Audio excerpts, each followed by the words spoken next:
नमस्कार विद्यार्थियों, मैं चंद्रमोहन वर्मा आपका जीव विज्ञान विषय अध्यापक और आज हम बात करेंगे कक्षा 11 के अध्याय 11 के भाग 7 के बारे में। और इस भाग में बच्चों हम जानने वाले हैं एक तो प्रकाश श्वसन के बारे में और साथ ही कुछ कारकों की बात करेंगे जो कि प्रकाश संश्लेषण को क्या करते हैं, प्रभावित करते हैं। ठीक है, तो प्रकाश श्वसन के बारे में जानते हैं बच्चों सबसे पहले। ठीक है, जैसा कि नाम में दिया गया है बच्चों, आपको नाम जो है आपको इस नाम सुनकर के क्या पता चल रहा है कि भाई प्रकाश श्वसन क्या होता होगा कि प्रकाश की उपस्थिति में कोई श्वसन जैसी प्रक्रिया होती होगी। ठीक है, और हमें पता है बच्चों कि श्वसन में क्या करते हैं, अपन ऑक्सीजन लेते हैं और CO2 छोड़ते हैं। ठीक है, तो बिल्कुल सही सोचा बच्चों आपने। इस प्रक्रिया में भी कुछ ऐसा ही होता है कि ऑक्सीजन का प्रयोग किया जाता है और इसमें CO2 गैस जो है वो निकलती है। ठीक है, तो इसको क्या कहते हैं बच्चों, हम प्रकाश श्वसन कहते हैं। साथ ही इसको C2 चक्र या ग्लाइकोलेट चक्र भी कहा जाता है, जिसकी बात जो है अपन आगे करने वाले। ठीक है, तो सबसे पहले देखते हैं बच्चों कि ये क्रिया जो है प्रकाश की उपस्थिति में होती है और कहां होती है बच्चों, हरे पौधों में होती है। ठीक है, तो ये प्रकाश श्वसन की अभिक्रिया जो है बच्चों, ये एक तो दिन के समय होती है, प्रकाश की उपस्थिति में होती है और साथ ही हरे पौधों में होती है। इसमें पौधे जो है ऑक्सीजन ग्रहण कर, ठीक है, जैसा कि श्वसन में होता है अपन क्या करते हैं, ऑक्सीजन को ग्रहण करते हैं और CO2 गैस मुक्त कर देते हैं। ठीक वैसा ही बच्चों इसमें भी होता है, जिसमें ऑक्सीजन ग्रहण कर बिना ऊर्जा का निर्माण किए। ठीक है, लेकिन जब अपन श्वसन करते हैं तो अपने में क्या होता है बच्चों, ऊर्जा का निर्माण होता है, ऊर्जा उत्सर्जित होती है ATP के रूप में। लेकिन यहां तो ऊर्जा भी नहीं निकल रही। ठीक है, ऑक्सीजन का उपयोग हो रहा है, CO2 बाहर निकल रही है, लेकिन कोई ऊर्जा का निर्माण बच्चों यहां पर नहीं हो रहा है। ठीक है, तो बिना ऊर्जा का निर्माण किए कार्बनिक पदार्थों का ऑक्सीकरण करते हैं। ठीक है, तो भाई ऊर्जा ही नहीं हो रही, CO2 बाहर निकल रही है और हमें पता है कि प्रकाश संश्लेषण में तो किसकी आवश्यकता होती है, CO2 की आवश्यकता होती है। उसको भी पादप क्या कर रहा है बच्चों, बाहर निकाल रहा है। तो ये कोई बेकार प्रक्रिया होती है बच्चों, निरर्थक प्रक्रिया होती है, इसका कोई काम नहीं है। ये उत्पादन को क्या करता है बच्चों, कम करता है। ठीक है, आगे बात करें, प्रक्रिया में कार्बनिक पदार्थों के ऑक्सीकरण के कारण CO2 गैस जो है क्या होती है, मुक्त होती है। ठीक है, तो प्रकाश श्वसन बच्चों हम सीधे सीधे कह सकते हैं कि प्रकाश की उपस्थिति में होने वाली ऐसी अभिक्रिया जिसमें ऑक्सीजन का उपयोग करके कार्बनिक पदार्थों का ऑक्सीकरण के द्वारा CO2 गैस मुक्त होती है और साथ ही कोई ऊर्जा का उत्पादन भी नहीं होता, ऐसी प्रक्रिया को हम क्या कहते हैं बच्चों, प्रकाश श्वसन या फोटो रेस्पिरेशन कहते हैं। ठीक है, और जानते हैं इसके बारे में। देखिए, श्वसन की भांति भोज्य पदार्थों का विघटन होता है। ठीक है, जैसे श्वसन में बच्चों क्या होता है, ऑक्सीजन की उपस्थिति में कार्बनिक पदार्थों का या ग्लूकोज का कह सकता हूं बच्चों, उसका क्या होता है, विघटन होता है और साथ में CO2 गैस निकलती है और साथ में ऊर्जा भी क्या होती है बच्चों, उत्पादित होती है। ठीक है, तो ठीक वैसी ही प्रक्रिया होती है बच्चों, परंतु ऊर्जा यहां पर नहीं निकलती। ठीक है, श्वसन में तो ऊर्जा निकलती है लेकिन यहां पर कोई ऊर्जा का निर्माण नहीं होता।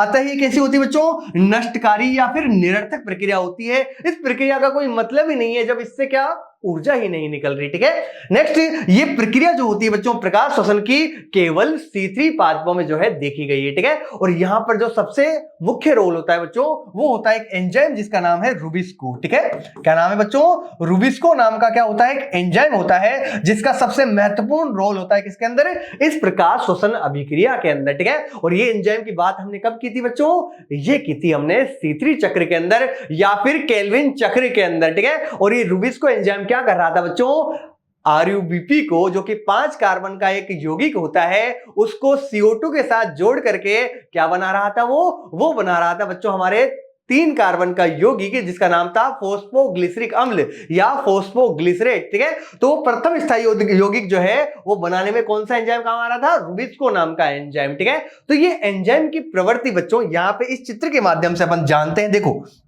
ये ऑक्सीजन के साथ भी जुड़ सकता है और ये CO2 के साथ भी जुड़ सकता है। ठीक है, हमने जो C3 पादपों की बात की थी बच्चों, वहां पे ये RUBP जो है, ये रुबिस्को एंजाइम जो है RUBP को किसके साथ जोड़ता है, CO2 के साथ जोड़ता है। ठीक है, तो CO2 जैसे ही बच्चों RUBP के साथ जुड़ेगी इससे क्या बनेगा, इससे बनेगा बच्चों दो अणु बनेंगे 3-फॉस्फोग्लिसरेट या 3-PGA के, ठीक है। तो इससे क्या हो जाएगा बच्चों, ये RUBP के साथ CO2 जुड़ करके इससे दो अणु बनेंगे किसके, 3-PGA के, ठीक है। तो इससे 3-PGA के बच्चों दो अणुओं का निर्माण हो जाता है, ठीक है। जैसा कि कहां होता है, C3 चक्र के अंदर। ये प्रक्रिया कहां देखी थी अपन ने, C3 चक्र के अंदर देखी थी, ठीक है। लेकिन अगर बच्चों ये रुबिस्को एंजाइम क्या कर दे, RUBP के साथ CO2 को ना जोड़ करके किसको जोड़ दे बच्चों, ऑक्सीजन को जोड़ दे, ठीक है। तो मतलब ये रुबिस्को एंजाइम जो है दोनों के साथ बंधुता दर्शाता है। ये ऑक्सीजन के साथ भी जुड़ सकता है, ये CO2 के साथ भी जुड़ सकता है, लेकिन जो है ये निर्भर करता है कि किसकी मात्रा या फिर किसकी सांद्रता जो है वो ज्यादा है, ठीक है। अगर बच्चों CO2 की सांद्रता ज्यादा होती है तो ये रुबिस्को क्या करता है, RUBP के साथ CO2 को जोड़ता है, ठीक है। लेकिन यदि मान लो ऑक्सीजन की सांद्रता ज्यादा होगी तो ये रुबिस्को एंजाइम क्या करेगा बच्चों, RUBP के साथ में ऑक्सीजन को जोड़ देगा, ठीक है। तो ये निर्भर करता है बच्चों इनकी सांद्रताओं के ऊपर। जिसकी सांद्रता ज्यादा होगी रुबिस्को उसके साथ ही जो है RUBP को जोड़ देगा, ठीक है। तो अगर ऑक्सीजन की सांद्रता मान लो ज्यादा हो जाती है तो ये रुबिस्को एंजाइम क्या करता है, RUBP के साथ में इस ऑक्सीजन को जो है जोड़ देता है। और इस प्रक्रिया में बच्चों क्या होता है, इस प्रक्रिया में देखिए फॉस्फोग्लिसरेट बनता है। क्या बनता है बच्चों, फॉस्फोग्लिसरेट बनता है। और साथ में जो है एक 2 कार्बन का उत्पाद बनता है जिसका नाम है ग्लाइकोलेट। क्या नाम है बच्चों, ग्लाइकोलेट, ठीक है। तो यही जो बच्चों यही प्रक्रिया क्या होती है, प्रकाश श्वसन होती है। यही प्रक्रिया क्या होती है, प्रकाश श्वसन, ठीक है। तो हमें क्या समझ में आता है इससे, देखिए देखते हैं बच्चों अपन कि इससे क्या समझ में आता है, ठीक है। इससे समझ में आता है बच्चों कि रुबिस्को एंजाइम जो है, रुबिस्को नाम का क्या है बच्चों, एक एंजाइम है जो प्रकृति में सबसे ज्यादा पाया जाता है। ये रुबिस्को एंजाइम जो है 2 तरीके से कार्य कर सकता है, ठीक है। यदि क्या हो बच्चों, CO2 की सांद्रता ज्यादा हो, ठीक है, और ऑक्सीजन की सांद्रता क्या हो बच्चों, कम हो, ठीक है। तो उस परिस्थितियों में कैसा काम करेगा। और दूसरा क्या होगा, इसका जस्ट उल्टा, जहां पे CO2 की सांद्रता कम होगी और ऑक्सीजन की सांद्रता क्या होगी बच्चों, ज्यादा होगी, ठीक है। तो पहली कंडीशन में जहां पे CO2 की सांद्रता ज्यादा है बच्चों, तो वहां पे क्या होगा बच्चों, RUBP के साथ में क्या जुड़ जाएगी, CO2 गैस जुड़ जाएगी, ठीक है। और ये CO2 के जुड़ने से यहां पे क्या बन जाएगा बच्चों, 3-PGA के 2 अणु बन जाएंगे। और ये प्रक्रिया कब होती है बच्चों, ये होती है C3 चक्र के अंदर, ठीक है। कब होती है बच्चों, ये होती है C3 चक्र के अंदर, जो कि नॉर्मल प्रक्रिया है, ठीक है। लेकिन बच्चों अगर क्या हो, CO2 की सांद्रता कम हो और ऑक्सीजन की सांद्रता ज्यादा हो, तो उस परिस्थिति में क्या होगा बच्चों, ये RUBP के साथ में CO2 ना जुड़ करके बच्चों क्या जुड़ेगा, ऑक्सीजन जुड़ेगा, ठीक है। और इस परिस्थिति में बच्चों एक तो क्या बनेगा, फॉस्फोग्लाइकोलेट बनेगा, ठीक है। एक तो क्या बनेगा बच्चों, फॉस्फोग्लाइकोलेट बनेगा, ठीक है। तो एक तो बन गया बच्चों फॉस्फोग्लाइकोलेट, ठीक है। और साथ में जो है बच्चों PGA भी बनेगा। क्या बनेगा, 3-PGA भी यहां पर बन जाता है। दोनों चीजें यहां पर बनती है। यहां पे फॉस्फोग्लाइकोलेट जो होता है बच्चों 2 कार्बन का यौगिक होता है। क्या होता है बच्चों, 2 कार्बन का यौगिक होता है। इसलिए इस प्रकाश श्वसन को हम C2 चक्र भी कहते हैं। यह प्रक्रिया कौन सी कहलाती है, अपनी प्रकाश श्वसन कहलाती है, ठीक है। यह प्रक्रिया क्या कहलाएगी, प्रकाश श्वसन कहलाएगी, ठीक है। तो ये रुबिस्को की बच्चों, इस रुबिस्को का द्वैत प्रकृति होती है। इसका ड्यूअल नेचर होता है कि ये जो है CO2 के साथ भी जुड़ सकता है, ये जो है ऑक्सीजन के साथ भी जुड़ सकता है। और ये निर्भर किस पर करता है बच्चों, उनकी सांद्रता पर निर्भर करता है। अगर मान लो CO2 की सांद्रता ज्यादा है, ऑक्सीजन की सांद्रता कम है, तो सीधी सी बात ही क्या करेगा, RUBP को CO2 के साथ जोड़ेगा, जिसके परिणाम स्वरूप जो है वहां पर फॉस्फोग्लिसरेट बनता है, जैसा कि C3 चक्र में हमने देखा था। लेकिन मान लो यदि CO2 की सांद्रता कम है बच्चों और ऑक्सीजन की सांद्रता ज्यादा है, तो उस परिस्थिति में क्या करेगा, ये RUBP के साथ में ऑक्सीजन को जोड़ देगा। और परिणाम स्वरूप जो है वहां पर एक तो CO2 निकलती है, ठीक है। क्या निकलती है बच्चों, एक तो CO2 निकलती है और साथ में 2 कार्बन का एक प्रथम स्थायी यौगिक बनता है बच्चों, जिसका नाम है फॉस्फोग्लाइकोलेट, ठीक है। इसलिए इसको ग्लाइकोलेट चक्र भी कहते हैं। और 2 कार्बन का यौगिक इसलिए इसको C2 चक्र भी कहते हैं, ठीक है। और ये जो है बच्चों इसमें ऑक्सीजन का यूज हो रहा है और इसमें CO2 गैस जो है मुक्त हो रही है, जैसा कि प्रकाश श्वसन में होता है। इसलिए इसको जो है जैसा कि श्वसन प्रक्रिया में होता है, वहां पे भी ऑक्सीजन का यूज करते हैं और CO2 बाहर निकलती है। तो वैसे ही कुछ प्रक्रिया हो रही है बच्चों, और प्रकाश की उपस्थिति में होती है, इसलिए इसको क्या कहते हैं, प्रकाश श्वसन कहते हैं, ठीक है। तो समझ में आया बच्चों प्रकाश श्वसन के बारे में। आगे और देखते हैं बच्चों, नोट करने वाली बात देखते हैं। यहां पर प्रकाश श्वसन में ऑक्सीजन की अधिकता में, ठीक है, किसकी अधिकता में, ऑक्सीजन की अधिकता में। पहली कंडीशन बच्चों यही है कि यहां पर ऑक्सीजन की अधिकता होगी, तभी रुबिस्को जो है RUBP के साथ में किसको जोड़ेगा, ऑक्सीजन को जोड़ेगा, ठीक है। तो प्रकाश श्वसन में ऑक्सीजन की अधिकता में रुबिस्को एंजाइम जो कि क्या करता है, CO2 को RUBP नॉर्मली क्या करता है, ये CO2 को RUBP जोड़ता है। लेकिन यहां पर क्या है बच्चों, स्पेशल कंडीशन है, यहां पर ऑक्सीजन की अधिकता है बच्चों, किसकी अधिकता है, ऑक्सीजन की अधिकता है। तो यहां पर जो है ये एंजाइम जो है किसकी तरह कार्य करेगा, ऑक्सीजनेज एंजाइम की भांति कार्य करता है। ठीक है, देखो अब रुबिस्को का पूरा नाम अपन अगर बात करें, राइबोलोज बिसफॉस्फेट कार्बोक्सिलेज ऑक्सीजनेज। ठीक है, मतलब क्या है बच्चों की रुबिस्को एंजाइम जो है कार्बोक्सिलेज की भांति भी व्यवहार करता है और ऑक्सीजनेज की भी भांति व्यवहार करता है। ठीक है, यहां पे जब CO2 की सांद्रता ज्यादा होती है तो ये काम करेगा बच्चों किसकी तरह, कार्बोक्सिलेज की तरह। किसकी तरह कार्य करेगा बच्चों, ये काम करेगा कार्बोक्सिलेज की तरह। ठीक है, और अगर ऑक्सीजन की सांद्रता ज्यादा है बच्चों तो ये काम करेगा किसकी तरह, ऑक्सीजनेज की तरह। किसकी तरह बच्चों, ऑक्सीजनेज की तरह कार्य ये करता है। ठीक है, तो ये रुबिस्को एंजाइम दोनों की तरह कार्य करता है। ठीक है, ये निर्भर करता है कि किसकी सांद्रता ज्यादा है, CO2 की सांद्रता ज्यादा होगी तो ये कार्बोक्सिलेज की तरह कार्य करेगा, CO2 को जोड़ेगा RUBP के साथ में। लेकिन मान लो यदि ऑक्सीजन की सांद्रता ज्यादा होती है तो ये ऑक्सीजनेज की तरह कार्य करने लग जाता है, जैसा कि यहां पर दिया हुआ है। ठीक है, कि प्रकाश श्वसन में ऑक्सीजन की अधिकता में रुबिस्को एंजाइम ऑक्सीजनेज एंजाइम की तरह कार्य करने लग जाता है। ठीक है, रुबिस्को का पूरा नाम जो होता है राइबोलोज बाइफॉस्फेट कार्बोक्सिलेज ऑक्सीजनेज। ठीक है, आरयूबीपी का मतलब क्या है, RUBP राइबोलोज 1,5 बिसफॉस्फेट। ठीक है, C का मतलब है कार्बोक्सिलेज, O का मतलब है ऑक्सीजनेज। ठीक है, ये पूरा नाम होता है रुबिस्को का। और ये बच्चों संसार में या पृथ्वी पर सर्वाधिक मात्रा में पाया जाने वाला एंजाइम या प्रोटीन होता है। ठीक है, अगर आपसे पूछ लिया जाए कि बताओ कौन सा ऐसा प्रोटीन है जो प्रकृति में सबसे ज्यादा पाया जाता है, तो क्या बताओगे, रुबिस्को। यदि पूछ लिया जाए कौन सा ऐसा एंजाइम है जो प्रकृति में सबसे ज्यादा पाया जाता है, तो भी कौन सा हो जाएगा, रुबिस्को, क्योंकि हम जानते हैं कि अधिकतर एंजाइम क्या होते हैं, प्रोटीन होते हैं। ठीक है, तो ये रुबिस्को एंजाइम है बच्चों जो संसार में सर्वाधिक मात्रा में पाया जाता है। इंपॉर्टेंट है बच्चों, पूछ लिया जाएगा कई बार। ठीक है, तो यहां पर बच्चों क्या होता है, प्रकाश नॉर्मली जब ये कार्बोक्सिलेज की भांति व्यवहार करता है तो क्या होता है, ये RBP के साथ में CO2 को जोड़ता है और यहां पर रुबिस्को जो है कार्बोक्सिलेज की भांति व्यवहार कर रहा है और इसके परिणाम स्वरूप जो है क्या बनते हैं, दो अणु बनते हैं फॉस्फोग्लिसरेट के या फॉस्फोग्लिसरिक अम्ल के। और ये प्रक्रिया कब होती है बच्चों, ये होती है अपनी C3 चक्र के अंदर। किसमें होती है बच्चों, ऐसी प्रक्रिया अपन ने देखी थी C3 चक्र के अंदर। ठीक है, नेक्स्ट बात करें बच्चों, अगर रुबिस्को की सक्रिय जो है, देखिए रुबिस्को की सक्रिय जगह CO2 और O2 दोनों में बंधित होती है। मतलब ये रुबिस्को जो है CO2 और O2 दोनों को जोड़ सकता है, किससे, RUBP से।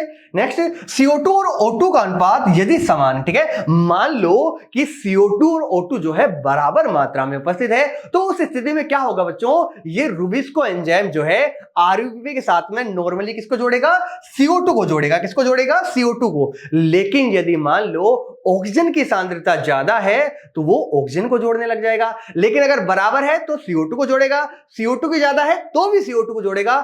कंडीशन एक रहेगी, अगर ऑक्सीजन की सांद्रता ज्यादा होगी बच्चों तो ये रुबिस्को एंजाइम जो है ऑक्सीजन को जोड़ेगा। ठीक है, तो CO2 और O2 का अनुपात सॉरी बच्चों, यदि CO2 और ऑक्सीजन का अनुपात क्या हो बच्चों, समान हो, तो रुबिस्को में ऑक्सीजन की अपेक्षा CO2 के लिए अधिक बंधुता जो है वहां पर दर्शाई जाती है।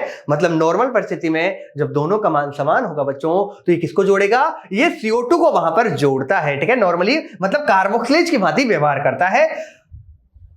आबंधिता जो है दोनों की सापेक्ष सांद्रता पर निर्भर करती है। इंपॉर्टेंट पॉइंट है बच्चों कि रुबिस्को की जो बंधिता है या आबंधिता जो होती है बच्चों, ये ऑक्सीजन और CO2 की सापेक्ष सांद्रता पर निर्भर करता है कि किसकी सांद्रता ज्यादा है वो उसी को वहां पर जोड़ेगा। ठीक है, नेक्स्ट बात करें बच्चों, संपूर्ण क्रिया जो है ये प्रकाश श्वसन की संपूर्ण प्रक्रिया जो है कहां होती है, हरितलवक में होगी, पेरोक्सिसोम में होगी और साथ में माइटोकॉन्ड्रिया में होगी। ठीक है, तीन जगह ये होती है, हरितलवक या क्लोरोप्लास्ट में होती है, पेरोक्सिसोम में होती है और साथ में माइटोकॉन्ड्रिया में होती है। कौन सी, प्रकाश श्वसन की प्रक्रिया। नेक्स्ट, C3 पौधों में कुछ ऑक्सीजन से बंधित है, अतः CO2 का यौगीकरण क्या होता है बच्चों, वहां पर कम होता है। ठीक है, मतलब वहां पर ऑक्सीजन की सांद्रता ज्यादा होने की वजह से रुबिस्को क्या करने लग जाएगा, ऑक्सीजन को जोड़ने लग जाएगा। सीधी सी बात है, ऑक्सीजन को जोड़ेगा तो CO2 की सांद्रता मतलब CO2 की बंधुता क्या हो जाएगी बच्चों, वहां पर कम हो जाएगी या उसका यौगीकरण कम हो जाएगा। नेक्स्ट, RUBP 3BGA के अणुओं में परिवर्तित होने की बजाय ऑक्सीजन से संयोजित होकर चक्र में एक फॉस्फोग्लिसरेट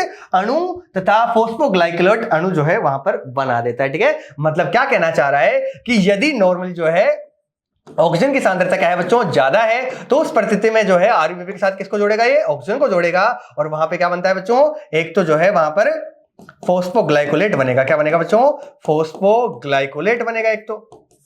ये बन गया भाई फॉस्फोग्लाइकोलेट बना दिया, जो कि कितने कार्बन का होता है बच्चों, 2 कार्बन का होता है, और साथ में जो है वहां पर 3PGA के अणु भी बनेंगे, और साथ में जो है वहां पर CO2 गैस भी निकलती है। और ये प्रक्रिया है बच्चों अपनी प्रकाश श्वसन की, जहां पे अगर ऑक्सीजन की सांद्रता ज्यादा होती है तो रुबिस्को एंजाइम क्या करता है, RUBP के साथ में ऑक्सीजन को जोड़ता है, एक 2 कार्बन का यौगिक बनता है फॉस्फोग्लाइकोलेट, ठीक है, क्या बनता है, फॉस्फोग्लाइकोलेट बनता है, और साथ में जो है बच्चों 3PGA या फॉस्फोग्लिसरिक अम्ल या फॉस्फोग्लिसरेट भी यहां पर बनते हैं, और साथ में CO2 गैस जो है वो मुक्त होती है, ठीक है। आगे बात करें बच्चों, सर्वप्रथम 2 कार्बन युक्त पदार्थ ग्लाइकोलेट का, किसका, ग्लाइकोलेट का निर्माण होता है, इसलिए इसको C2 चक्र भी कहते हैं, ठीक है। मतलब यहां पर प्रथम स्थायी यौगिक क्या होता है बच्चों, 2 कार्बन का फॉस्फोग्लाइकोलेट होता है, और इसके अंदर 2 कार्बन होने की वजह से बच्चों इसको C2 चक्र भी कहते हैं, क्या कहते हैं, C2 चक्र भी कहते हैं, और वो ग्लाइकोलेट बनता है इसलिए इसको ग्लाइकोलेट चक्र भी कह देते हैं।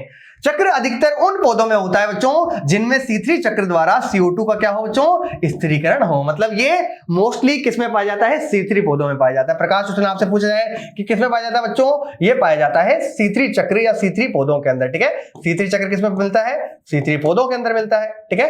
किसके अंदर मिलता है, C3 पौधों में। तो प्रकाश श्वसन की प्रक्रिया बच्चों नॉर्मली किसमें देखी जाती है, C3 पादपों में देखी जाती है, ठीक है। जहां पे क्या होता है बच्चों, रुबिस्को एंजाइम जो है ऑक्सीजनेज की भांति व्यवहार करता है, किसकी तरह, यहां पर ये काम कर रहा है बच्चों ऑक्सीजनेज की तरह, ठीक है, किसकी तरह काम कर रहा है बच्चों, ऑक्सीजनेज की तरह काम कर रहा है। और ये RBP जो है उसके साथ में किसको जोड़ता है, ऑक्सीजन को जोड़ता है। इसके साथ ही बच्चों यहां पर 2 कार्बन का फॉस्फोग्लाइकोलेट बनता है, और साथ में 3PGA बनते हैं बच्चों, और साथ में CO2 गैस भी मुक्त होती है। तो इस प्रक्रिया में बच्चों ऑक्सीजन का यूज हो रहा है और यहाँ पर CO2 गैस मुक्त हो रही है, तो ये श्वसन की तरह प्रक्रिया दिख रही है अपन को, इसलिए इसको क्या कह देते हैं, प्रकाश श्वसन कहते हैं। समझ में आया बच्चों। तो देखिए रुबिस्को एंजाइम अपन को याद क्या रखना है, इसके अंदर प्रकाश श्वसन में मेनली रुबिस्को के बारे में याद रखना है कि रुबिस्को एंजाइम जो है वो द्वैत प्रकृति दर्शाता है। वो निर्भर करता है किसके साथ जोड़ेगा RUBP को, वो निर्भर करता है उनकी सापेक्ष सांद्रता पर। यदि मान लो CO2 की सांद्रता ज्यादा है तो वो कार्बोक्सिलेज की भांति व्यवहार करेगा और RUBP के साथ में CO2 को जोड़ेगा, जैसा कि C3 चक्र में होता है। लेकिन मान लो यदि ऑक्सीजन की सांद्रता ज्यादा है बच्चों, तो रुबिस्को एंजाइम जो है RUBP के साथ में किसको जोड़ेगा, ऑक्सीजन को जोड़ेगा, जहां पर 2 कार्बन का फॉस्फोग्लाइकोलेट बनता है, साथ में 3PGA भी बनता है, और साथ में बच्चों CO2 गैस भी मुक्त होती है। इसके लिए इसको क्या बोलते हैं बच्चों, प्रकाश श्वसन प्रक्रिया कहते हैं, ठीक है। नेक्स्ट बात करते हैं बच्चों इसी के बारे में। प्रकाश श्वसन में शर्करा एवं ATP व NADPH का संश्लेषण नहीं होता, ठीक है। मतलब यहां पर कोई ऊर्जा भी बच्चों यहां पर नहीं बनती, परंतु ATP उपयोग के साथ, ठीक है। लेकिन अपन को यहां पर ATP देना पड़ता है बच्चों, ठीक है। यहां पर कोई ऊर्जा भी नहीं निकल रही, ऊपर से ऊर्जा देनी भी पड़ रही है। ATP उपयोग के साथ साथ यहां पर CO2 भी क्या होती है बच्चों, उत्सर्जित होती है, इसलिए इसको क्या कहा गया बच्चों, निरर्थक प्रक्रिया कहा गया है। क्या कहा गया है बच्चों, निरर्थक प्रक्रिया कहा गया है। इसका आज तक कोई उपयोग जो है वो पता नहीं लगा। देखिए प्रकाश श्वसन के जैविक कार्य के बारे में अभी तक जानकारी नहीं है, किसी को नहीं पता कि ये जो है क्या काम आता है, जैविक कार्य क्या है इसका, ठीक है।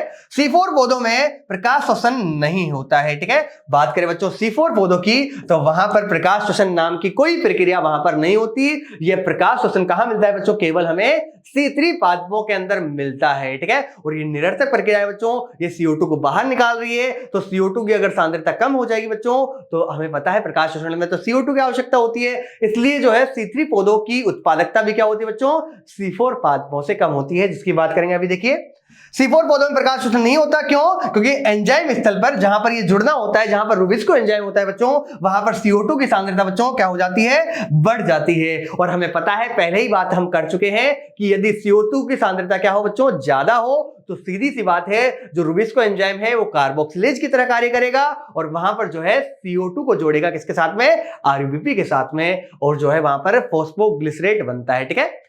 तो यही कारण है कि C4 पौधों के अंदर जो है प्रकाश श्वसन नहीं होता। स्थिति और देख लीजिए, अपन ने C4 पौधे के अंदर C4 चक्र जब पढ़ा था बच्चों, तो वहां पर 2 प्रकार की कोशिकाएं हमने जानी थी। एक वहां पर किसमें होता है बच्चों, मेसोफिल कोशिका में होता है, ठीक है। एक तो कौन सी कोशिकाएं होती है, मेसोफिल कोशिकाएं होती है बच्चों वहां पर, और दूसरी होती है बच्चों पूलाच्छेद कोशिकाएं, ठीक है। क्या होती है, पूलाच्छेद कोशिकाएं, ठीक है।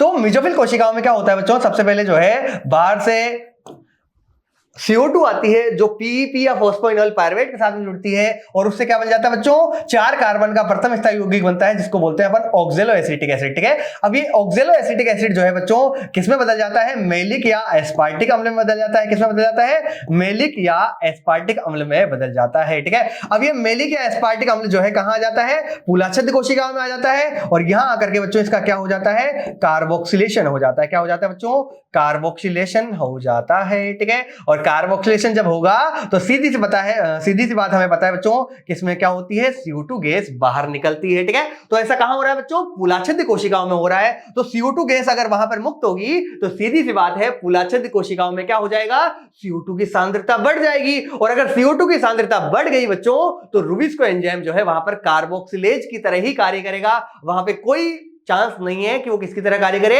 ऑक्सीजनेज की तरह कार्य करे। और अगर कार्बोक्सिलेज की तरह कार्य करेगा बच्चों तो वहां पर प्रकाश श्वसन भी नहीं होता। यही कारण है कि C4 पौधों में प्रकाश श्वसन नहीं पाया जाता। ठीक है, देखते हैं जब पर्ण मध्योतक का C4 अम्ल किसको कह रहे हैं, यहां पर मेलिक अम्ल को कह रहे हैं बच्चों। C4 अम्ल मूलाच्छेद कोशिकाओं में टूटकर मतलब कार्बोक्सिलेशन इसका हो जाता है मेलिक अम्ल का और ये CO2 को मुक्त करता है। परिणाम स्वरूप CO2 की अंतर कोशिकीय सांद्रता मतलब इन जो मूलाच्छेद कोशिका में बच्चों इस CO2 की सांद्रता जो होती है वो बढ़ जाती है। ठीक है, तो CO2 की अंतर कोशिकीय सांद्रता का बढ़ जाना होता है। अतः सुनिश्चित है कि बच्चों रुबिस्को एंजाइम जो है यहां पर कार्बोक्सिलेज की तरह ही कार्य करेगा, ऑक्सीजनेज की तरह कार्य नहीं करेगा, जिससे ऑक्सीजनेज के रूप में कार्य करने की क्षमता क्षीण हो जाती है और यहां पर प्रकाश श्वसन भी बच्चों नहीं होता है। ठीक है, प्रकाश श्वसन भी नहीं होगा।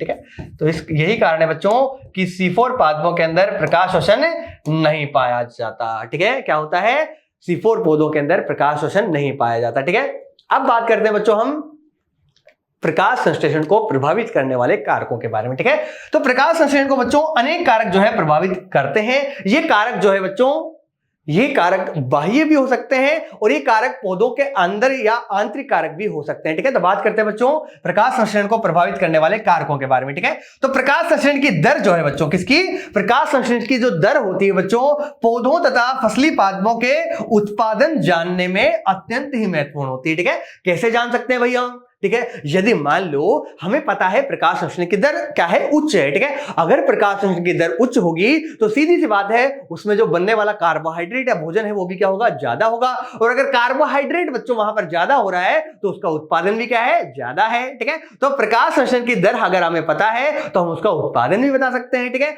यदि प्रकाश संश्लेषण की दर बच्चों क्या है, कम है, तो वहां पर क्या होगा, उत्पादन भी कम होगा। और प्रकाश संश्लेषण अगर ज्यादा है बच्चों तो वहां पर उत्पादन भी क्या होगा, ज्यादा होगा। ठीक है, नेक्स्ट, प्रकाश संश्लेषण कई कारकों से जो है प्रभावित होता है जो कि बाह्य और आंतरिक दोनों प्रकार के हो सकते हैं। ये बाह्य कारक जैसे कि प्रकाश हो सकता है, जल हो सकता है बच्चों, ताप हो सकता है, और ये आंतरिक कारक भी हो सकते हैं बच्चों जैसे पत्ती हो गई। ठीक है, इन सब का नोट करने वाली बात देखिए बच्चों क्या है यहां पर, पादप कारकों में देखिए आंतरिक कारक की बात कर लेते हैं कुछ। देखिए आंतरिक कारक कौन कौन से मैं बता देता हूं, जैसे पत्तियों की संख्या हो गई। ठीक है, यदि मान लो पत्तियों की संख्या क्या है, ज्यादा है, अगर पत्तियों की संख्या ज्यादा है तो हरित लवक की संख्या भी ज्यादा होगी। हरित लवक की संख्या बच्चों अगर ज्यादा है तो वहां पर प्रकाश संश्लेषण दर भी क्या होगी, उच्च होगी, वहां पे उत्पादन भी क्या होगा, उच्च होगा। ठीक है, नेक्स्ट मान लो उसकी आकृति। ठीक है, यदि मान लो बच्चों उसकी आकृति जो है पत्ती की किसी सुकड़ी हुई है, छोटी सी आकृति है, तो उसमें सीधी सी बात है प्रकाश संश्लेषण जो है, प्रकाश जो है उसमें कम जो है अवशोषित होगा, तो उसमें प्रकाश संश्लेषण भी क्या होगा बच्चों, कम होगा। लेकिन यहां मान लो कि पत्तियां क्या है बच्चों, बड़ी बड़ी है, तो वहां पे क्लोरोप्लास्ट भी ज्यादा मिलेंगे, वहां पे जो है वो प्रकाश को अवशोषित भी ज्यादा कर सकता है। तो सीधी सी बात है बच्चों वहां पर प्रकाश संश्लेषण की दर भी क्या होती है, उच्च होती है। ठीक है, नेक्स्ट बात करें बच्चों, पत्ती की आयु भी बात करती है, कम आयु की। जब यंग पत्ती जो होती है बच्चों, यंग लीव्स जो होती है, वहां पे सामान्यतः जो है प्रकाश संश्लेषण अधिक देखा गया है तुलना की जाए यदि जो वृद्ध पत्तियां होती हैं उनसे। ठीक है, और इनका विन्यास बच्चों, विन्यास भी जो है महत्वपूर्ण भूमिका अदा करता है किसके अंदर, प्रकाश संश्लेषण की दर के अंदर। पर्ण मध्योतक कोशिकाओं भी जो पर्ण मध्योतक कोशिकाएं या मेसोफिल कोशिकाएं जो होती है बच्चों, इनका भी बहुत बड़ा योगदान होता है किसके अंदर, प्रकाश संश्लेषण की दर को निर्धारित करने में। ठीक है, हरित लवक में आंतरिक CO2 की सांद्रता, यदि CO2 की सांद्रता ज्यादा होगी बच्चों तो वहां पे वो जो CO2 की सांद्रता ज्यादा है, तो CO2 अगर ज्यादा मिलेगी तो कार्बोहाइड्रेट भी वहां पर ज्यादा बन सकेगा, क्योंकि CO2 के स्थिरीकरण या उसके अपचयन से ही क्या बनता है, कार्बोहाइड्रेट बनता है, ठीक है। तथा क्लोरोफिल की मात्रा भी हो सकती है, ठीक है। ये क्लोरोफिल की मात्रा बच्चों, ये आंतरिक O2 की सांद्रता, ये सारे क्या है बच्चों, आंतरिक कारक है, ठीक है। इनको हम क्या कह सकते हैं बच्चों, आंतरिक कारक भी कह सकते हैं, ठीक है। क्या कह सकते हैं, आंतरिक कारक भी, ठीक है। क्यों, क्योंकि ये सब पौधों के अंदर की ओर के कारक हैं। पत्तियों की संख्या, आकृति हो गई, उसका पत्तियों का विन्यास हो गया, पर्णमध्य कोशिकाएं हो गई, हरित लवक की आंतरिक CO2 की सांद्रता हो गई बच्चों, या फिर क्लोरोफिल की मात्रा हो गई, ये सारे क्या होते हैं, पौधे के आंतरिक कारक होते हैं, ठीक है। अगर बाह्य कारक की बात करें बच्चों, तो वहां पर कौन कौन आता है, सूर्य का प्रकाश आता है, ताप आता है, CO2 की सांद्रता, ठीक है। देखो पिछले वाले में हमने बात की थी आंतरिक कारक में, क्लोरोफिल के अंदर CO2 की सांद्रता की बात कर रहे थे, ठीक है। लेकिन ये जो है, ये पादप के बाहर की ओर जो है CO2 की सांद्रता, ठीक है। तो बाहर की अगर बात करेंगे तो ये बाह्य कारक होगा बच्चों, ठीक है। अगर क्लोरोफिल के अंदर की बात कर रहे हैं तो वो आंतरिक कारक में आएगा, ठीक है। तो छोटी सी बात है बच्चों, ध्यान रखना है इसका। तो बाह्य कारक में सूर्य का प्रकाश आ सकता है, ताप आएगा, CO2 की सांद्रता तथा जल, ये सभी क्या होते हैं बच्चों, बाह्य कारक होते हैं। इस चित्र में देखिए जैसे कि दर्शा रखा है बच्चों कि यहां पर कार्बन डाइऑक्साइड मिल रही है, तो कार्बन डाइऑक्साइड अच्छे से मिलेगी तो प्रकाश किरण भी ज्यादा होगा, ठीक है। प्रकाश ऊर्जा यदि अच्छे मिलेगी तो प्रकाश किरण की दर भी क्या होगी, ज्यादा होगी, ठीक है। और अगर ये सब अच्छे से मिल रहे हैं, जल भी वहां पर और खनिज तत्व भी बच्चों नियमित मात्रा में मिल रहे हैं उसको, तो सीधी सी बात है वो क्या करेगा, प्रकाश निर्गम करेगा अच्छे से, उसकी दर उच्च होगी, वो ग्लूकोज जो है उसका ज्यादा निर्माण करेगा, और साथ में जो है ऑक्सीजन भी वहां से अधिक मात्रा में क्या होगी बच्चों, निष्कासित होगी, ठीक है। तो ये क्या हो गया बच्चों, बाह्य कारक हो गए प्रकाश संश्लेषण को प्रभावित करने वाले, ठीक है। आगे बात करते हैं बच्चों, आंतरिक कारक जो है वो पौधों की वृद्धि तथा आनुवांशिक पूर्वानुकालता पर क्या करते हैं, निर्भर करते हैं, ठीक है। मतलब आंतरिक कारक जो है बच्चों, वो पौधों की एक निश्चित वृद्धि होगी तब जो जाकर क्या होंगे बच्चों, ज्यादा प्रभावी होंगे, ठीक है। और यहां पर बच्चों ये आनुवांशिकी से भी संबंधित होते हैं, ठीक है। सीधी सी बात है बच्चों, यदि मान लो किसी पत्ती का विन्यास जो है वो अच्छा है, या फिर पत्ती की जो है उसमें क्लोरोफिल की संख्या ज्यादा है, तो वो किसी बाह्य कारक से तो प्रभावित होने से रहे। कि ऐसा तो है नहीं कि वहां पे अगर उसको प्रकाश ज्यादा मिलेगा तो वहां पर क्लोरोफिल की मात्रा बढ़ जाएगी या क्लोरोप्लास्ट की संख्या बढ़ जाएगी, ऐसा तो नहीं होता। वो किस पर निर्भर करता है बच्चों, उसकी जेनेटिक्स पर निर्भर करता है, वो उसकी आनुवांशिकता पर निर्भर करता है। यदि मान लो कोई किसी पादप में ज्यादा क्लोरोफिल मिलता है या ज्यादा क्लोरोप्लास्ट वहां पर देखा गया है, तो उससे जो नई संतति उत्पन्न होगी बच्चों उस पादप से, उसमें भी क्लोरोप्लास्ट या क्लोरोफिल क्या मिलेगा, ज्यादा मिलेगा, ठीक है। तो ये उसकी जेनेटिक्स या आनुवांशिकता पर निर्भर करता है, ठीक है। नेक्स्ट बात करें पादप की, ठीक है। तो यहां पर बताया गया है इस जेनेटिक्स के माध्यम से, ठीक है। यहां पर डीएनए आरएनए की संरचना जो है बताई गई है पादप के अंदर। पादप की प्रकाश संश्लेषण प्रक्रिया में सभी कारक एक समय में साथ साथ ही प्रभाव डालने में क्या होते हैं, सक्षम होते हैं, ठीक है। ये सारे कारक बच्चों एक समय पर साथ साथ ही क्या डालते हैं, प्रभाव डालते हैं, ठीक है। नेक्स्ट बात करें, ये कारक जो है CO2 के यौगिकीकरण को भी प्रभावित करते हैं। ये सारे कारक जो हैं बच्चों मिलकर के CO2 का यौगिकीकरण जो होता है या उससे जो आगे प्रकाश संश्लेषण होगा बच्चों, उसको भी क्या करते हैं, प्रभावित करते हैं। इनमें से कोई भी एक कारक प्रकाश संश्लेषण की दर को प्रभावित व सीमित करने का मुख्य जो है कारण होता है, ठीक है। इनमें से कोई भी एक कारण बच्चों प्रकाश संश्लेषण को सीमित भी कर सकता है, उसको प्रभावित भी कर सकता है, ठीक है। अब जानते हैं बच्चों ब्लेकमैन का सीमाकारी कारक का नियम, ठीक है। एक साइंटिस्ट थे जिनका नाम था ब्लेकमैन, ठीक है। क्या नाम था बच्चों, ब्लेकमैन। इसकी हिंदी नहीं करनी है पहली बात तो हमें, ठीक है, इसको ब्लेकमैन ही याद रखना है, ठीक है। तो ब्लेकमैन नाम का एक क्या था बच्चों, साइंटिस्ट था जिन्होंने दिया सीमाकारी कारक का नियम, ठीक है। क्या है बच्चों ये सीमाकारी कारक का नियम, देखिए अगर मान लो एक पौधे को बहुत सारे कारक क्या कर रहे हैं बच्चों, प्रभावित कर रहे हैं, ठीक है। तो सबसे महत्वपूर्ण कारक कौन सा होगा, जो सबसे कम मात्रा में होगा, ठीक है। मान लो पहले ही कम मात्रा में है, यदि और कम मात्रा में हो गया तो वहां पर प्रकाश संश्लेषण होगा ही नहीं, ठीक है। तो ब्लेकमैन ने यही बताया कि यदि एक पौधे को बहुत सारे कारक क्या करें, प्रभावित करेंगे, तो सबसे ज्यादा वहां पर सीमाकारी कौन सा कारक होगा, जो सबसे कम मात्रा में जो है उपस्थित होता है। देखिए वर्ष 1905 में जो है इन्होंने ये सीमाकारी कारक का नियम दिया, ठीक है, जिसको इंग्लिश में क्या कहते हैं, ब्लेकमैन्स लॉ ऑफ लिमिटिंग फैक्टर्स, ठीक है। अनेक कारक जैसे कि जैव कारक की बात कर रहे हैं यहां पर, रासायनिक प्रक्रिया को प्रभावित करने में क्या होते हैं बच्चों, सहायक होते हैं, ठीक है। मतलब बहुत सारे कारक जो है प्रकाश संश्लेषण की दर को क्या करते हैं, प्रभावित करते हैं। नियमानुसार यदि कोई रासायनिक प्रक्रिया, इन्होंने क्या बताया कि यदि कोई रासायनिक प्रक्रिया में एक से अधिक कारकों द्वारा जो है प्रभावित हो, ठीक है, या कोई भी रासायनिक प्रक्रिया ऐसी है जो एक से अधिक कारकों से क्या हो रही है बच्चों, प्रभावित हो रही है। यहां पे अपन किस अभिक्रिया की बात कर रहे हैं, प्रकाश संश्लेषण की बात कर रहे हैं, ठीक है। तो इसकी दर का निर्धारण न्यूनतम मान वाले कारक द्वारा होगा। तो इसकी जो दर का निर्धारण होगा बच्चों, वो किससे होगा, जो सबसे कम मात्रा में जो है वहां पर उपस्थित है, ठीक है। बात करते हैं आगे सीमाकारी कारक की। यदि उस कारक को बदल दिया जाए, ठीक है, यदि जो सीमाकारी कारक होता है बच्चों उसको बदल दिया जाए तो कारक प्रक्रिया को सीधा प्रभावित करता है, ठीक है। यदि मान लो उसको में कुछ भी चेंज करते हैं तो वो क्या करेगा बच्चों, सीधा प्रभावित करेगा प्रकाश संश्लेषण की दर को या उस अभिक्रिया को, ठीक है। यहाँ पे जो है ग्राफ के द्वारा बच्चों समझाया गया है, जहां पे एक तरफ जो है प्रकाश संश्लेषण की दर दी हुई है और दूसरी तरफ जो बच्चों सीमा कारक दे रखा है, मतलब ऐसा कारक जो सबसे कम मात्रा में उपस्थित है, ठीक है। तो पहला यहाँ पर न्यूनतम बिंदु है बच्चों, यहां पर बता रहा है कि न्यूनतम बिंदु से जब अगर कम हो जाएगा बच्चों तो प्रकाश संश्लेषण जो है वहां पर स्टार्ट ही नहीं होगा, ठीक है। अगला दे रखा है बच्चों अनुकूलतम बिंदु, जहां पर प्रकाश संश्लेषण की दर क्या होगी, उच्चतम होगी बच्चों। और तीसरा बच्चों क्या है, उच्चतम बिंदु है, जहां पर जो है प्रकाश संश्लेषण आकर के क्या हो जाता है, समाप्त हो जाता है बच्चों। यहां पर प्रकाश संश्लेषण क्या होता है, बिल्कुल कम हो जाता है, ठीक है। तो यहां पर तीन बिंदु अपन ने देखे। एक न्यूनतम बिंदु जो होता है बच्चों क्या बताता है कि प्रकाश संश्लेषण प्रक्रिया जो है वहां पर आरंभ हो चुकी है, वहां पर प्रारंभ होता है न्यूनतम बिंदु से।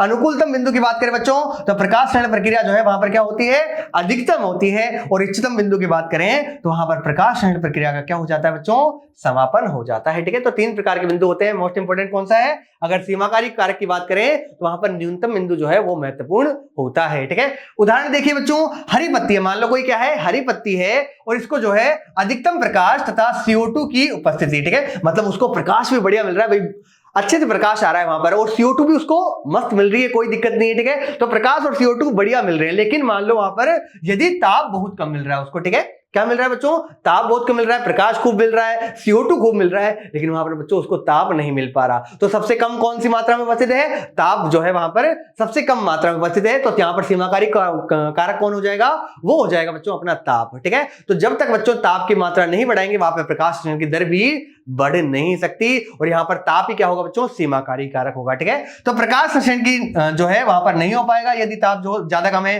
प्रकाश संश्लेषण जो है तभी शुरू हो पाएगा जब इसको इष्टतम ताप जो है वो दिया जाएगा, ठीक है। मतलब कहने का क्या मतलब है बच्चों कि यदि प्रकाश संश्लेषण जो है या कोई अभिक्रिया जो है उसको एक से ज्यादा प्रभावित कारक जो है प्रभावित करते हैं, तो सबसे ज्यादा वहां पर मुख्य कारक कौन सा होगा, जो सबसे कम मात्रा में उपस्थित होगा। उसको जब तक नहीं बढ़ाएंगे बच्चों उस अभिक्रिया की दर भी जो है वहां पर नहीं बढ़ सकती, ठीक है। तो यहां पर अपन ने जैसे उदाहरण में देखा कि हरी पत्ती है, उसको बढ़िया प्रकाश मिल रहा है, उसको बढ़िया CO2 मिल रही है, लेकिन यदि वहां पर ताप कम है बच्चों तो वहां पर प्रकाश नहीं होगा। वो प्रकाश स्टार्ट ही तब होगा जब उसको जो है इष्टतम मात्रा में क्या दिया जाए, तापमान दिया जाए, ठीक है।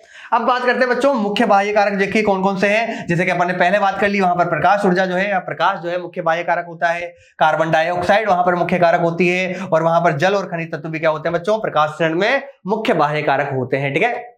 पहले बात करते हैं बच्चों हम प्रकाश की या लाइट की, ठीक है। सबसे महत्वपूर्ण कारक होता है प्रकाश या लाइट। यदि प्रकाश नहीं मिल रहा बच्चों तो सीधी सी बात है इस प्रकाश संश्लेषण प्रक्रिया में पहला शब्द क्या है बच्चों, प्रकाश है। यदि प्रकाश नहीं मिलेगा तो प्रकाश संश्लेषण बच्चों वहां पर नहीं होगा, ठीक है। तो प्रकाश संश्लेषण की क्रिया प्रकाश स्पेक्ट्रम के दृश्य भाग, ठीक है। और हमें पता है कि बच्चों दृश्य स्पेक्ट्रम कहां से कहां तक होता है, 400 से लेकर 700 nm तक, ठीक है। 400 से जो 700 nm का वाला भाग होता है बच्चों उसको हम क्या कहते हैं, दृश्य स्पेक्ट्रम कहते हैं। जब किसी पादप को इस जो है रेंज का, इस प्रास का जो है प्रकाश मिलता है तभी क्या होता है बच्चों वहां पर प्रकाश संश्लेषण अच्छे से होता है, ठीक है। तो प्रकाश संश्लेषण की क्रिया प्रकाश स्पेक्ट्रम के दृश्य भाग 400 से 700 nm में ही जो है संपन्न होती है, जिसे क्या कहते हैं अपन, प्रकाश संश्लेषी सक्रिय विकिरण या फोटोसिंथेटिकली एक्टिव रेडिएशन इसको कहते हैं, ठीक है। या PAR बच्चों शॉर्ट में कहा जाता है। ये रेंज जो होती है बच्चों इसको क्या कहते हैं अपन, PAR कहते हैं। क्या कहते हैं बच्चों, PAR इसको कहा जाता है, या हिंदी में कहें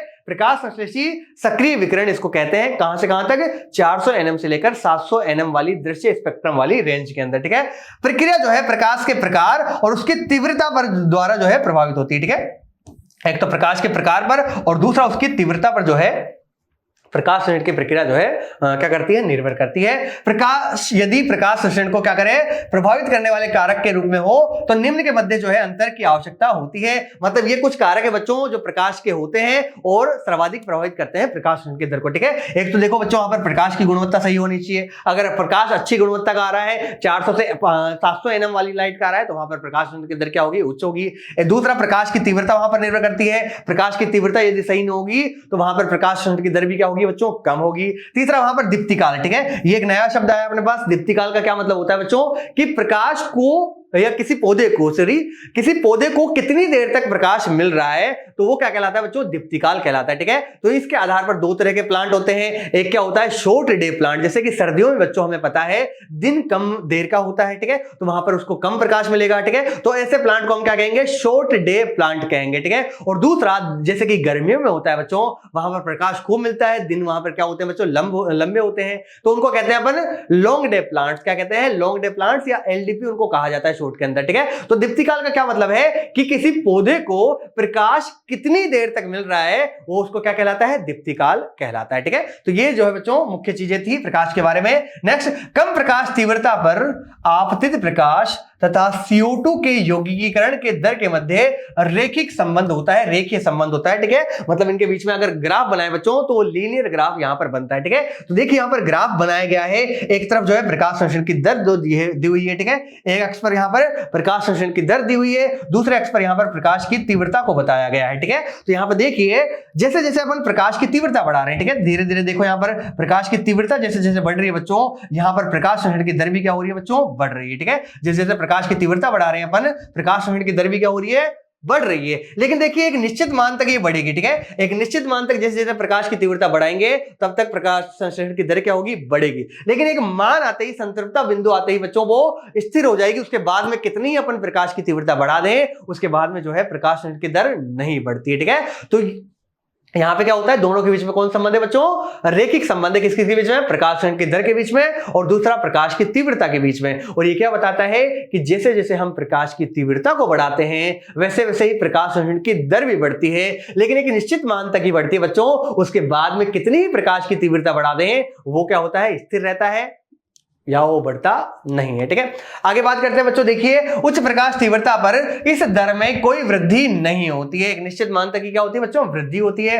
कारण अन्य कारक वहां पर क्या हो जाते हैं, सीमित हो जाते हैं। अगर अपन ये बढ़ाते रहेंगे तो यहां पर ये तो ज्यादा मिल रहा है, लेकिन बाकी कारक क्या हो जाएंगे बच्चों, वहां पर सीमित हो जाएंगे। अगर वो कम हो जाएंगे तो सीधी सी बात है, एक कारक पर निर्भर थोड़ी करते ही प्रकाश की अभिक्रिया, तो प्रकाश दर क्या हो जाएगी बच्चों, सीमित हो जाएगी। ठीक है, प्रकाश संतृप्ति की अगर बात करें बच्चों, फोटो सैचुरेशन की बात करें, तो पूर्ण प्रकाश के 10% पर क्या हो जाती है, पूर्ण हो जाती है। ठीक है, मतलब जो है पादप 10% प्रकाश जो है सूर्य का ग्रहण कर देते हैं, उसमें क्या हो जाते हैं, संतृप्त वहां पर हो जाते हैं।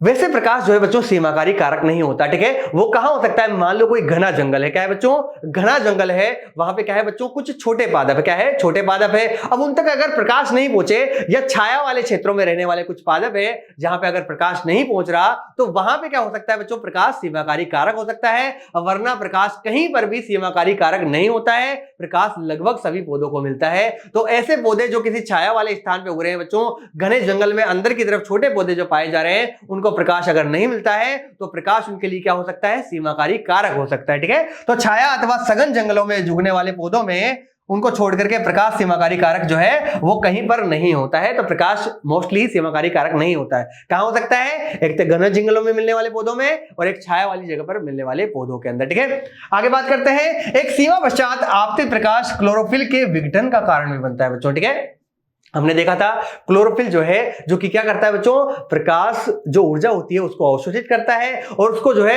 यहां पर दो तरह के वर्णक हमने देखे थे, सहायक वर्णक और प्रमुख वर्णक। प्रमुख वर्णक कौन सा होता है बच्चों, क्लोरोफिल ए होता है। तो ये सहायक वर्णक क्या करते हैं, जैसे कि कैरोटिनोइड हो गया, क्लोरोफिल बी हो गया, जेंथोफिल हो गया, ये सारे क्या करते हैं बच्चों, उस प्रकाश ऊर्जा को ग्रहण करके अवशोषित करके कहां पहुंचा देते हैं, क्लोरोफिल ए के पास में। ठीक है, तो एक निश्चित मात्रा की तक ही बच्चों अगर प्रकाश उस पर पड़ रहा है तो वो प्रकाश की दर को बढ़ा रहा है। लेकिन मान लो यदि प्रकाश वहां पर ज्यादा ही पड़ रहा है तो उससे जो है क्लोरोफिल का भी क्या हो सकता है बच्चों, विघटन हो सकता है। यदि क्लोरोफिल का ही विघटन हो गया तो प्रकाश ऊर्जा को अवशोषित नहीं कर पाएगा, और परिणाम स्वरूप जो है बच्चों उससे प्रकाश की दर भी क्या हो जाएगी, कम हो जाएगी। ठीक है, तो आइए देखते हैं। अर्थात क्लोरोफिल का विघटन ऑक्सीजन की उपस्थिति में होता है, अतः इसे क्लोरोफिल का प्रकाशिक ऑक्सीकरण कहते हैं। ठीक है, मतलब प्रकाश की उपस्थिति में बच्चों, प्रकाश और ऑक्सीजन की उपस्थिति में क्लोरोफिल का विघटन होना क्या कहलाता है, क्लोरोफिल का प्रकाशिक ऑक्सीकरण कहलाता है। क्या कहलाता है, क्लोरोफिल का प्रकाशिक ऑक्सीकरण कहलाता है। ठीक है, और क्लोरोफिल विघटन से प्रकाश संश्लेषण की दर क्या हो जाती है बच्चों, कम हो जाती है। यदि प्रकाश को अपन बढ़ाएंगे, प्रकाश की तीव्रता को बढ़ाएंगे, तो वहां पर क्लोरोफिल जो है वो विघटित हो जाएगा और परिणाम स्वरूप जो है बच्चों क्या हो जाएगा, प्रकाश संश्लेषण की दर भी कम वहां पर हो जाएगी। ठीक है, तो इस भाग में बच्चों हमने तीन चीजों की बात की। पहली बात की अपन ने प्रकाश शोषण के बारे में और जाना कि प्रकाश शोषण क्या होता है बच्चों। ये प्रकाश में होने वाली ऐसी प्रक्रिया है बच्चों जिसमें ऑक्सीजन का उपयोग करके CO2 का निर्माण होता है और साथ ही बच्चों इसमें ऊर्जा देनी पड़ती है और कोई ऊर्जा का निर्माण नहीं होता है। तो ये क्या बताया अपन ने, निरर्थक प्रक्रिया होती है। इसमें अपन ने बात की कि रुबिस्को एंजाइम जो होता है वो कार्बोक्सिलेज और ऑक्सीजनेज दोनों की भांति व्यवहार कर सकता है। यदि CO2 की सांद्रता ज्यादा होती है तो वो कार्बोक्सिलेज की भांति व्यवहार करता है, जैसे कि C3 चक्र में देखा गया है। ठीक है, लेकिन मान लो यदि ऑक्सीजन की सांद्रता ज्यादा होती है तो वो ऑक्सीजनेज की तरह कार्य करने लग जाता है और RUPP के साथ में ऑक्सीजन को जोड़ करके 2 कार्बन का एक उत्पाद बनाता है जिसको बोलते हैं फॉस्फोग्लाइकोलेट।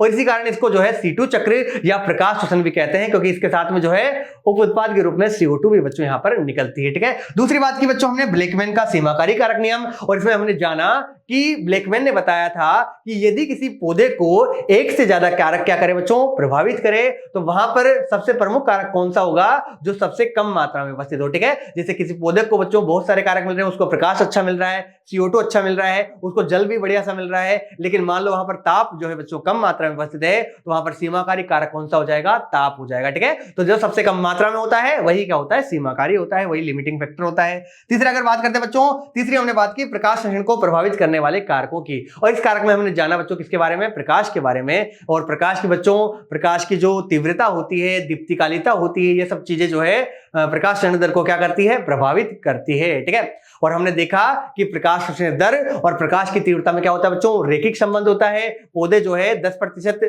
सूर्य का प्रकाश ही क्या कर सकते हैं बच्चों, ग्रहण कर सकते हैं, उसमें वो संतृप्त हो जाते हैं। ठीक है, और जैसे जैसे हम प्रकाश की तीव्रता ज्यादा ही बढ़ा देंगे तो क्लोरोफिल के विघटन का कारण बनेगा और उससे जो है प्रकाश संश्लेषण की दर भी क्या हो जाएगी, कम हो जाएगी। ठीक है, तो देखते हैं बच्चों आपको कितना समझ में आया है कुछ क्वेश्चनों के माध्यम से। ठीक है, पहला क्वेश्चन है बच्चों आपके सामने, ब्लेकमैन का सीमाकारी कारक नियम जो है वो लागू होता है। देखिए कुछ ऑप्शन दिए हुए हैं, यहां पे बताना है कि जो सीमाकारी कारक का नियम है कौन सी क्रिया पर लागू होता है। ठीक है, तो क्या है, वृद्धि पर लागू होता है। अपन ने वृद्धि की तो यहां पर बात ही नहीं की। ठीक है, वृद्धि की बात तो हम आगे करेंगे जब हार्मोन वाला चैप्टर पढ़ेंगे। ठीक है, तो वृद्धि यहां पर आई नहीं, तो वृद्धि को प्रभावित नहीं करता है बच्चों। नेक्स्ट, श्वसन पर, क्या श्वसन पर लागू होता है ये सीमाकारी कारक का नियम, नहीं बच्चों, ये श्वसन पर भी लागू नहीं होता।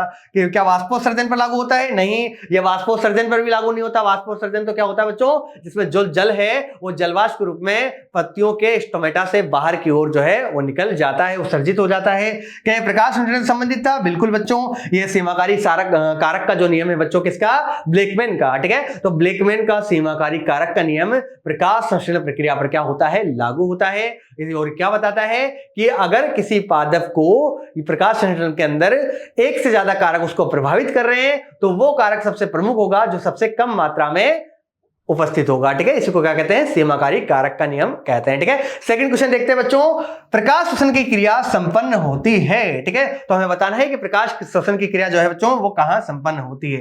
क्या वो हरित लवक में होती है, तो हमने जाना था हरित लवक में भी होती है बच्चों। ठीक है, हरित लवक में तो होगी, जैसे कि पुलाच्छेद कोशिकाएं हमने बात की थी, वहां पर प्रकाश श्वसन नहीं होता है। पेरोक्सोम में भी हो सकती है बच्चों, और ये माइटोकॉन्ड्रिया के अंदर भी देखी गई है। तो ये प्रक्रिया जो है बच्चों तीनों के अंदर हो सकती है, इसलिए आंसर क्या हो जाएगा अपना, उपरोक्त सभी की जो प्रकाश श्वसन की प्रक्रिया है वो पेरोक्सिसोम में भी हो सकती है, वो हरित लवक में भी हो सकती है बच्चों, वो माइटोकॉन्ड्रिया या सूत्रकणिका में भी हो सकती है। ये तीनों जगह हो सकती है बच्चों, इसलिए आंसर क्या हो जाएगा अपना, उपरोक्त सभी। ठीक है, नेक्स्ट बढ़ते हैं बच्चों अपने खालिस्तान की तरफ, तीसरे क्वेश्चन की तरफ, जो हमसे पूछ रहा है कि खालिस्तान पौधों में प्रकाश श्वसन नहीं होता है। ठीक है, तो हमने जो है बच्चों दो तरह के पौधे पढ़े थे, एक पढ़ा था बच्चों C3 पौधे और दूसरा बढ़ा था बच्चों C4 पौधे। ठीक है, तो दो तरह के हमने पौधे देखे थे, C3 और C4 पौधे। C3 पौधों में हमने बात की थी कि यहां पर जो है क्या हो सकता है बच्चों, प्रकाश श्वसन हो सकता है। ठीक है, क्यों, क्योंकि यहां पर O2 की सांद्रता क्या हो सकती है, ज्यादा हो सकती है, और यदि O2 की सांद्रता ज्यादा होगी तो ये जो रुबिस्को एंजाइम है बच्चों वो किसकी तरह कार्य करेगा, वो ऑक्सीजनेज की तरह कार्य करेगा। किसकी तरह बच्चों, ऑक्सीजनेज की तरह कार्य करेगा, और अगर ऑक्सीजनेज की तरह वहां पर कार्य कर रहा है तो वहां पर प्रकाश श्वसन की प्रक्रिया होगी। लेकिन C4 पौधे जो होते हैं वहां पर जो C4 अम्ल बनता है वो पुलाच्छेद कोशिकाओं में जाता है, और पुलाच्छेद कोशिकाओं में उसका कार्बोक्सिलेशन होता है जिससे वहां पर CO2 मुक्त होती है, और CO2 की अंतरकोशिकीय सांद्रता वहां पर क्या हो जाती है बच्चों, बढ़ जाती है। और अगर CO2 की सांद्रता ज्यादा होगी तो रुबिस्को एंजाइम जो है किसकी तरह कार्य करेगा, कार्बोक्सिलेज की तरह कार्य करेगा। किसकी तरह कार्य करेगा बच्चों? कार्बोक्सिलेज की तरह कार्य करेगा। और यदि ये कार्बोक्सिलेज की तरह कार्य करेगा तो ये आरयूबीपी के साथ में किसको जोड़ेगा? CO2 के साथ जोड़ेगा और वहां पर पीजीए बनेगा बच्चों, वहां पर प्रकाश श्वसन नहीं होगा। ठीक है, तो कौन से पौधों में नहीं होता बच्चों? C4 पौधों में। ठीक है, तो आंसर क्या हो जाएगा अपना? C4 पौधों के अंदर प्रकाश श्वसन नहीं होता है। ठीक है, क्यों नहीं होता? क्योंकि वहां पर फूलाछिद्र कोशिकाओं में C4 अम्ल के कार्बोक्सिलीकरण के कारण वहां पे क्या होता है बच्चों? वहां पर CO2 की सांद्रता बढ़ जाती है और हमें पता है कि CO2 की सांद्रता अगर बढ़ जाएगी तो वहां पर रुबिस्को एंजाइम जो है कार्बोक्सिलेज की तरह कार्य करेगा और आरयूबीपी के साथ में CO2 को जोड़ेगा और परिणाम स्वरूप जो है अपना पीजीए बनेगा बच्चों, वहां पर ग्लाइकोलेट नहीं बनेगा। ठीक है, नेक्स्ट बात करते हैं बच्चों फोर्थ क्वेश्चन की। रुबिस्को का विस्तारित रूप है। ठीक है, तो इसका विस्तारित रूप बताना है बच्चों। तो देखो आरयूबी का मतलब है आरयूबीपी और आरयूबीपी का मतलब क्या है? राइबोलोज बिसफॉस्फेट। ठीक है, तो पहला तो क्या हो गया? राइबोलोज बिसफॉस्फेट। ठीक है, पहला शब्द क्या हो गया बच्चों? रुबिस का मतलब क्या हो गया? राइबोलोज बिसफॉस्फेट। ठीक है, तो ये हो गया। इसके बाद में सी जो होता है बच्चों उसका मतलब होता है कार्बोक्सिलेज। ठीक है, सी का क्या मतलब है बच्चों? कार्बोक्सिलेज है। तो राइबोलोज बिसफॉस्फेट कार्बोक्सिलेज। और ओ का क्या मतलब है बच्चों? ओ का मतलब है ऑक्सीजनेज। ठीक है, क्या मतलब है ओ का? ऑक्सीजनेज। तो पूरा नाम क्या हो गया बच्चों? राइबोलोज बिसफॉस्फेट कार्बोक्सिलेज ऑक्सीजनेज। ये पूरा नाम किसका होता है बच्चों? रुबिस्को का होता है। तो आपसे पूछ ले कोई, बताइए रुबिस्को का पूरा नाम क्या है? तो राइबोलोज बिसफॉस्फेट कार्बोक्सिलेज ऑक्सीजनेज जो है रुबिस्को का पूरा नाम होता है। ठीक है, नेक्स्ट बढ़ते हैं बच्चों फिफ्थ क्वेश्चन की तरफ, जो हमसे पूछ रहा है कि क्लोरोफिल विघटन से प्रकाश संश्लेषण दर कम होती है। बिल्कुल होती है बच्चों। देखिए क्लोरोफिल अगर क्या हो, क्लोरोफिल का काम क्या होता है बच्चों? क्लोरोफिल का काम होता है प्रकाश को अवशोषित करना। क्या करना बच्चों? प्रकाश को अवशोषित करना। ठीक है, लेकिन ये बच्चों एक निश्चित तीव्रता के प्रकाश को ही क्या कर सकता है? अवशोषित करता है। यदि मान लो कि प्रकाश वहां पर ज्यादा ही आ रहा है तो ये क्लोरोफिल जो है बच्चों वहां पर क्या होगा? उस स्थिति में विघटित हो जाएगा। क्या हो जाएगा बच्चों? विघटित हो जाएगा। ठीक है, और अगर बच्चों ये क्लोरोफिल वहां पर विघटित हो गया तो वो प्रकाश को अवशोषित नहीं कर पाएगा अच्छे से, और अगर प्रकाश अवशोषित नहीं होगा बच्चों तो ऊर्जा नहीं मिलेगी, वहां पर प्रकाश अभिक्रिया नहीं हो पाएगी अच्छे से, और अगर प्रकाश अभिक्रिया नहीं होगी बच्चों तो प्रकाश संश्लेषण की दर भी क्या हो जाएगी? कम हो जाएगी। ठीक है, तो क्लोरोफिल विघटन से प्रकाश संश्लेषण की दर क्या होती है? कम होती है। बिल्कुल क्या है बच्चों? अपना सत्य कथन है। ठीक है, नेक्स्ट बढ़ते हैं बच्चों आज के लास्ट क्वेश्चन की तरफ। अपने सिक्स्थ क्वेश्चन देखिए, प्रकाश श्वसन में 2 कार्बन युक्त फॉस्फोग्लाइकोलेट बनता है, अतः इसे C2 चक्र भी कहते हैं। ठीक है, तो देखिए बच्चों प्रकाश श्वसन अपन ने क्या देखा था? यहाँ पे आरयूबीपी के साथ में जो रुबिस्को एंजाइम होता है किसको जोड़ देता है? ऑक्सीजन को जोड़ देता है, और वहां पर आरयूबीपी जो है किसकी तरह कार्य करता है? रुबिस्को जो है किसकी तरह कार्य करता है बच्चों? ऑक्सीजनेज की तरह कार्य करता है, और परिणाम स्वरूप जो है एक तो क्या बनता है? 2 कार्बन का फॉस्फो क्या बनता है? ग्लाइकोलेट बनता है। ठीक है, तो एक तो बना यहां पर फॉस्फोग्लाइकोलेट बन गया यहां पर, जो कि कितने का होता है बच्चों? 2 कार्बन का होता है। साथ में बच्चों यहां पर पीजीए भी बनता है, और पीजीए बच्चों 3 कार्बन का होता है, और साथ में बच्चों यहां पर CO2 भी मुक्त होती है। ठीक है, तो ये प्रकाश श्वसन बच्चों अभिक्रिया है जिसमें रुबिस्को एंजाइम जो है यहां पर ऑक्सीजन की सांद्रता ज्यादा होने के कारण ऑक्सीजनेज की तरह कार्य करने लग जाता है, और आरयूबीपी के साथ में ऑक्सीजन को जोड़ देता है, और उसके जुड़ने से बच्चों यहां पर 2 कार्बन का एक मुख्य उत्पाद बनता है जिसका नाम है फॉस्फोग्लाइकोलेट। और ये 2 कार्बन का उत्पाद होने से बच्चों इसको क्या कहते हैं? C2 चक्र भी कहते हैं। क्या कहते हैं बच्चों? C2 चक्र भी इसको कहा जाता है। तो बिल्कुल क्या है बच्चों? अपना सत्य कथन है। ठीक है, तो इस भाग में बच्चों हमने बात की एक तो प्रकाश श्वसन की, दूसरा प्रकाश श्वसन को प्रभावित करने वाले कारकों की, और एक पढ़ा अपन ने ब्लेकमैन का सीमाकारी कारक नियम। ठीक है, तो आशा है बच्चों ये तीनों चीजें आपको अच्छे से समझ में आ गई होंगी। एक बार जो है इसका रिवीजन कर लीजिएगा ताकि और ज्यादा अच्छे से आपको समझ में आने लगे। तो आज के लिए बच्चों इतना ही, धन्यवाद।